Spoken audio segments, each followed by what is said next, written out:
वालेकुम, welcome to my channel doctor Hafiza Mahak Fatima. और उम्मीद करती हूँ कि आप लोग खैरियत से होंगे। अक्सर और बेशतर आपका भी दिल करता है कभी कभी मीठा खाने का, खाने के बाद या हम भी शुरू हो जाते हैं कि अम्मी से पूछने लगते हैं, अम्मी कुछ मीठा रखा हुआ है खाने के लिए। कहते हैं कि मैदे में एक मखसूस जगह होती है जो लाजिम खाली रहती है मीठे के लिए। लेकिन क्या आप ये बात जानते हैं कि एक एवरेज पाकिस्तानी 25 किलोग्राम चीनी कंज्यूम करता है हर साल। 25 किलोग्राम, सोचें आप, अगर आप मीठा खा रहे हैं तो इसके क्या क्या नुकसान हो सकते हैं। और अगर आप अपनी डाइट में मीठा सिर्फ 2 हफ्तों के लिए छोड़ दें और क्या उसके जादुई और हैरत अंगेज फवायद आप हासिल करेंगे, ये आप जान के इस वीडियो में हैरान रह जाएंगे। वैसे तो मीठा तर्क करना बहुत ही मुश्किल काम है। हर चीज में हमें मीठा या चीनी मिल रही होती है। जैसे कि हम ले लें बारबेक्यू सॉसेस ले लें या चाय ले लें, चाय में भी हम चीनी डाल के इस्तेमाल कर रहे होते हैं। इसके अलावा हम पुडिंग्स, कस्टर्ड और इसके अलावा ऐसी बहुत सारी चीजें होती हैं जिसमें चीनी का इस्तेमाल हो रहा होता है। बाहर की आप चीजें इस्तेमाल कर रहे हो उसमें प्रिजर्वेटिव्स हैं, यानी उसको जो महफूज रखने के लिए चीजें हैं वो भी चीनी का इस्तेमाल होती है। जाहिर सी बात है शुगर का इस्तेमाल होता है उसमें। तो आप किसी भी तरह जो है मीठे से नहीं बच सकते। अगर आपको हल्की फुल्की भूख लगी हुई है, आपने बिस्किट्स ले लिए, आपने कोई स्नैक्स ले लिए, आपने कैंडीज ले ली, आपने मनपसंद पेस्ट्री ले ली, उसमें भी लाजिम चीनी का वजूद होता है। तो आप मीठे से बच के तो देखें और आप देखें कितने हैरत अंगेज फवायद आप हासिल कर सकते हैं। आज की वीडियो में आप जानेंगे कि अगर आप अपना मीठा स्टॉप कर देते हैं, यानी शुगर स्टॉप कर देते हैं, यहाँ पे बात हो रही है आर्टिफिशियल या सिंथेटिक मीठा, यानी कि सिंथेटिक जो चीनी वगैरह होती है। मैं नेचुरली शुगर की बात नहीं करी, लाइक फ्रुक्टोज हो गया या लैक्टोज हो गया, जैसे कि कार्बोहाइड्रेट नेचुरली हैं फ्रूट्स वगैरह में, मैं उनकी बिल्कुल भी बात नहीं करी। बल्कि जो हम आर्टिफिशियल मीठा सुपर इम्पोज ले रहे होते हैं कि हमने जो है भाई चीनी डाल दी चाय के अंदर, अब हमसे जो चाय है वो मीठी ही पी जा रही है। या इसके अलावा हम कुकीज ले रहे हैं, बिस्किट ले रहे हैं, कैंडीज ले रहे हैं, या अपनी क्रेविंग्स मिटाने के लिए हमने लाइट सा जिंगर बर्गर खा लिया या जिंगर रोल खा लिया, तो जाहिर है उसमें भी high concentration of carbs, high concentration of salt पाई जाती है। अगर आप मेंटली अपने आप को मजबूत करना चाहते हैं तो आपको चाहिए कि आप सिर्फ 2 हफ्ते तक के लिए चीनी को छोड़ के देखें। आप खुद देखेंगे कि आप कितने मेंटली एक्टिव हो सकते हैं। 2014 में न्यूट्रिशनल न्यूरो साइंसेज में एक स्टडी पब्लिश हुई थी जिसमें कि लिंक आपका बताया गया था कि अगर आप हाई फ्रुक्टोज डाइट ले रहे हैं, हाई फ्रुक्टोज डाइट ले रहे हैं तो वो किस तरह से आपके हिप्पोकैम्पल एरिया को इंसुलिन रेजिस्टेंस करवाती है और उसके बाद आपकी मेमोरी किस तरह से अफेक्ट होती है।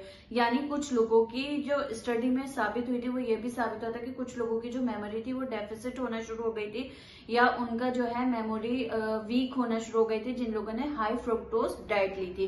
इसी तरह जो है मॉलिक्यूलर न्यूरोबायोलॉजी में एक स्टडी पब्लिश हुई थी, उसमें भी यही था कि किस तरह से मीठा जो है आपकी याददाश्त पे असरअंदाज हो रहा होता है कि आपकी जो याददाश्त है वो कम होने लगती है। वक्ती तौर पे तो आप देखते हैं कि आपको प्लेजर सी फील होती है। अगर आप मनपसंद अपना केक ले रहे हैं, मनपसंद पेस्ट्री ले रहे हैं, तो आपको वक्ती तौर पे मूड अच्छा लगेगा। लेकिन क्या आप ये बात जानते हैं कि अगर आप हाई कंजम्पशन ऑफ शुगर लेते हैं तो आपकी मेमोरी पे लाजिम अफेक्ट होता है। नंबर 2 ये है कि आपका रिस्क ऑफ डायबिटीज खत्म हो जाता है। जी हाँ, प्राइमरी जो रिस्क फैक्टर अगर हम कह सकते हैं तो हम शुगर को कह सकते हैं। क्यों कह सकते हैं? देखिए, अगर अल्लाह ताला ने एक लिमिट बनाई है कि इतने ज्यादा सेल्स जो है वो आपकी बॉडी से निकलेंगे, जिस तरह एजिंग का होता है कि आपकी एक प्री प्लान्ड होती है कि आप इतनी उम्र में बंदा वफात पा जाएगा, ये होता है ना। इसी तरह आपका लबलबा या पैंक्रियास जो है वो एक फिक्स्ड अमाउंट इंसुलिन के प्रोड्यूस कर रहा होता है। अब जाहिर है जब आप ज्यादा मीठा खा रहे हैं, मुसलसल आप मीठा खाए जा रहे हैं, आपकी इंसुलिन निकली जा रही है बार बार। जब आपकी बार बार इंसुलिन निकल रही है तो इसका मकसद ये है कि आपके सेल्स भी जल्दी निकल रहे हैं। जब आपके इंसुलिन के सेल्स जल्दी निकल रहे हैं, इंसुलिन ज्यादा कंज्यूम हो रही है, तो आपका जो डायबिटीज का रिस्क फैक्टर है वो बढ़ जाता है। इसका मतलब क्या हुआ कि आप अपनी डायबिटीज को कंट्रोल कर सकते हैं। जी हाँ, आप लाइफ स्टाइल मॉडिफिकेशन, यानी आप हरी सब्जियां ज्यादा लें और कम कार्ब वाली चीजें लें, जैसे कि पिज्जाज हो गए, बर्गर्स हो गए या कुकीज हो गई हैं या बिस्किट्स हो गए हैं, ये चीजें आप अवॉइड करें तो यकीनन आप अपनी डायबिटीज को जो है प्रिवेंट कर सकते हैं। इसके अलावा अगर आप शुगर तक कर देते हैं तो क्या आप ये बात जानते हैं कि आपका वजन कम होने में अहम किरदार अदा करती है। मेन सोर्स ऑफ एनर्जी जो होती है वो कार्बोहाइड्रेट होती है। अब कार्बोहाइड्रेट का क्या होता है कि इंस्टेंट एनर्जी देती है, आपको फौरन एनर्जी दे रही होती है। जितनी हमारी बॉडी को जरूरत होती है तो उतनी जो कार्बोहाइड्रेट है वो यूटिलाइज हो जाती है। उसके अलावा वो क्या करती है कि जो बच जाता है ना उसको फैट की सूरत में स्टोर कर रही होती है। तो जब वो फैट की सूरत में स्टोर कर रही है तो इसका मतलब है कि आपका वजन बढ़ने लगेगा। क्या आप ये बात जानते हैं कि शुगर जो है वो डिप्रेशन से डायरेक्टली प्रोपोर्शनल है? जी हाँ, 2015 में एक American journal of clinical nutrition में स्टडी पब्लिश हुई थी जिसमें जो लोग हाई कंजम्पशन ऑफ शुगर कर रहे थे वो डिप्रेशन का ज्यादा शिकार थे।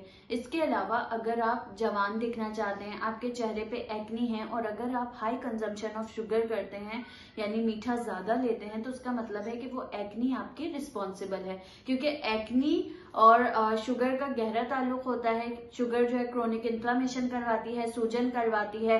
तो अगर आपकी स्किन आप चाह रहे हैं कि ब्राइट दिखे, लाइट दिखे और यंग और हेल्दी दिखे तो आपको चाहिए कि आप शुगर को जो इस्तेमाल है वो कम से कम कर दें। इसके अलावा क्या आप बात जानते हैं कि अगर आप शुगर को अवॉइड करना शुरू करेंगे तो आप कम बीमार पड़ेंगे। ये बात रिसर्च से साबित हुई कि जिन लोगों ने शुगर को अवॉइड करना शुरू किया वो कम बीमार होने लगे। रीजन क्या है इसमें? रीजन ये आ जाएगा कि आपके जो WBCs होते हैं, व्हाइट ब्लड सेल्स होते हैं, वो आपकी बॉडी की पुलिस कहलाते हैं। अगर आप एकदम से हाई कंजम्पशन ऑफ शुगर करते हैं तो आपके जो WBCs हैं वो 50% कम काम करना शुरू कर देते हैं हाई लेवल ऑफ शुगर की वजह से। तो आपकी बॉडी उस वक्त बीमारियों से लड़ नहीं सकती। क्या कभी आपके बराबर में बैठे हुए शख्स ने या आपके पार्टनर ने आपसे कहा है कि तुम्हारे मुंह से बदबू आ रही है? तो क्या आप ये बात जानते हैं कि हाई लेवल ऑफ शुगर ना सिर्फ आपके मुंह में बदबू का सबब बनती है बल्कि आपका टूथ डिके करवाती है। इसके अलावा आपके मुंह में कैविटीज करवाती है। इसका पीछे रीजन क्या आ सकता है कि देखें, आपके मुंह में हाई लेवल ऑफ शुगर की वजह से कुछ ऐसे बैक्टीरियाज ग्रो करते हैं जो कि मुंह में बदबू का सबब बनते हैं। तो अगर आप अपने शुगर के कंजम्पशन को लो कर देंगे तो यकीनन आपके मुंह से बदबू भी नहीं आएगी। उम्मीद करती हूँ कि आज की वीडियो आपको पसंद आई होगी। मजीद इस तरह की मालूमाती वीडियोस देखने के लिए मेरे चैनल डॉक्टर हाफिजा महक फातिमा को सब्सक्राइब करना मत भूलिएगा ताकि आपको ऐसी ही इंफॉर्मेटिव वीडियोस मिलती रहें। मिलते हैं इसी तरह की अगली वीडियो में। अल्लाह हाफिज।